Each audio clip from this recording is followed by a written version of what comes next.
Hello everyone. Today we are going to read Remain chapter number 5, and the name of this chapter is Respect for All. Today's topic is respecting all work.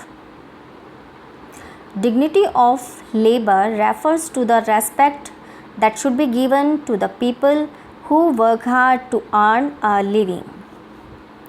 Dignity of work, of labor, इसका मतलब उन लोगों को दिए जाने वाले respect से है जो अर्निंग के लिए हार्ड वर्क करते हैं.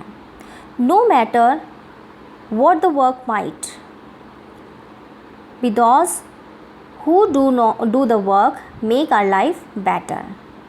ये मैटर नहीं करता कि वर्क कैसा है, क्या है, बट उनके जो वर्क है उसकी वजह से हमारी लाइफ बेटर बनती है.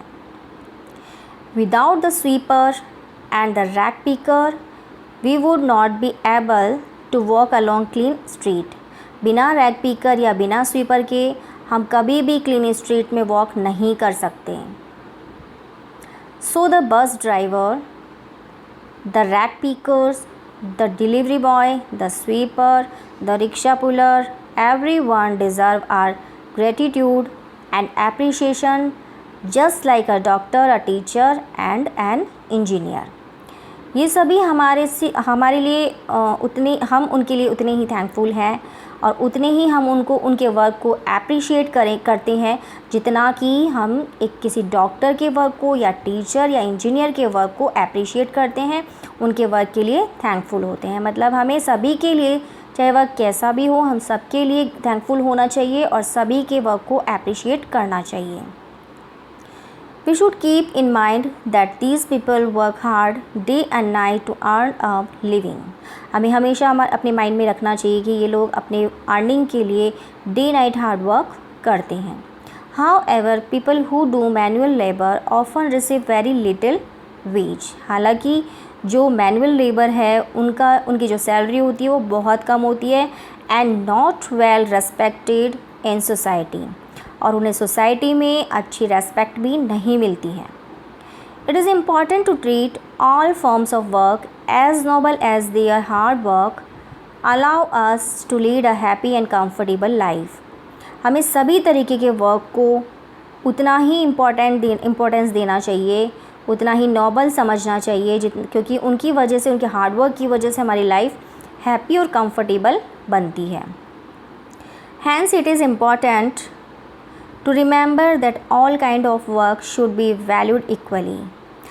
हमें हमेशा ये याद रखना चाहिए, इसका बहुत इम्पोर्टेंट है कि ये याद रहे हमें कि हमें सभी तरीके के वर्क को इक्वली वैल्यूड करना चाहिए, सभी को इक्वली रेस्पेक्ट देना चाहिए. We should be respectful and polite towards the people who help us in various ways. हमें उन लोगों के प्रति रेस्पेक्ट और पोलाइट होना चाहिए जो हमारी हेल्प करते हैं डिफरेंट वर्क्स में. Now Mahatma Gandhi. The name of Mahatma Gandhi is well known in Indian history. Indian history में महात्मा गांधी का नाम बहुत अच्छी तरीके से हम जानते हैं. He still live in the heart of Indians through his contribution towards India's freedom. India के फ्रीडम के लिए उन्होंने जो कंट्रीब्यूशन किया है उसकी वजह से आज भी वो इंडियंस के हार्ट में रहते हैं. It was Gandhi ji who introduce the sense of cleanliness in the mind of Indians. वो गांधी जी ही थे जिन्होंने इंडियंस के माइंड में क्लीनिनेस के सेंस को इंट्रोड्यूस करवाया, लोगों को क्लीनिनेस की इम्पोर्टेंस बताई. He gave importance to sanitation. उन्होंने हमेशा सफाई को इम्पोर्टेंस दिया है. According to Gandhi ji, if the citizen did not take the responsibility of keeping their toilets clean, they will never be able to keep their country clean. Gandhi ji के according जो लोग अपने टॉयलेट्स को क्लीन रखने की रेस्पॉन्सिबिलिटी नहीं ले सकते हैं, वे कभी भी अपनी कंट्री को क्लीन नहीं रख पाएंगे. He supervised the work of scavengers in Indian village. उन्होंने इंडियन विलेज में जो स्कैवेंजर्स थे उनके वर्क को हमेशा सुपरवाइज किया है. At that time scavengers who work to clean garbage and toilets were looked down upon and treated as untouchable. उस टाइम पे जो स्कैवेंजर्स थे, जो उनका वर्क था कि वो गार्बेज या फिर टॉयलेट्स को क्लीन रखने का काम करते थे, उन्हें सोसाइटी में बहुत छोटी नज़रों से देखा जाता था और उन्हें बिल्कुल अनटचेबल की जैसे ट्रीट किया जाता था, उनको कोई टच नहीं करता था. People considered them to be inauspicious, shunned them from society. लोग उन्हें बिल्कुल बैड समझते थे, उन्हें अपनी जो सोसाइटी थी उससे बिल्कुल उन्होंने बाहर निकाल रखा था. उन ऐसे लोगों को वो अपनी सोसाइटी में काउंट ही नहीं करते थे. They were often forced to live outside the village और city limits, as people believed that even touching them would bring bad luck. लोग यहाँ तक लोगों ने उनके साथ में क्या कर रखा था, लोगों ने अपनी जो विलेज या सिटी, उसकी जो लिमिट्स थी, उसकी जो बॉर्डर्स थी, उससे भी उन्हें बाहर रखते थे. वो उनके अंदर उनको एंटर नहीं करने देते थे और वो ये भी समझते थे कि अगर इनको टच कर लिया गया हो तो ये हमारे लिए बैड लक लेकर आएंगे.